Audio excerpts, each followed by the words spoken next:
بسم اللہ الرحمن الرحیم، السلام علیکم ورحمۃ اللہ وبرکاتہ۔ عابد راجہ چینل کی طرف سے آج میں اپنے دوستوں کو رسول اللہ صلی اللہ علیہ وآلہ وسلم کا ایک بہت ہی پیارا فرمان بتاؤں گا۔ اس سے پہلے میں اپنے تمام دوستوں سے گزارش کروں گا کہ اس ویڈیو کو آپ نے آگے ضرور شیئر کرنا ہے۔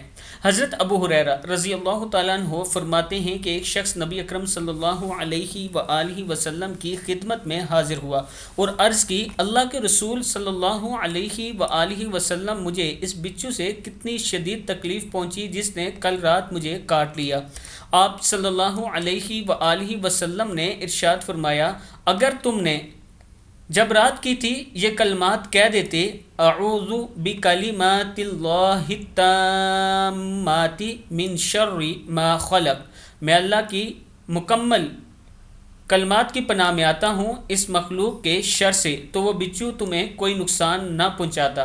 صحیح مسلم کی حدیث ہے۔ رات سونے سے پہلے اس دعا کو ایک مرتبہ ضرور پڑھا کریں، اور جب بھی نبی اکرم صلی اللہ علیہ وآلہ وسلم کا فرمان آپ تک پہنچے تو اس پر ضرور عمل کیا کریں۔ اور اس کے ساتھ جو لوگ آن لائن قرآن پاک پڑھنا چاہتے ہیں، یہ میرا واٹس ایپ نمبر ہے، اس پر مجھ سے رابطہ کر سکتے ہیں۔ السلام علیکم ورحمۃ اللہ وبرکاتہ۔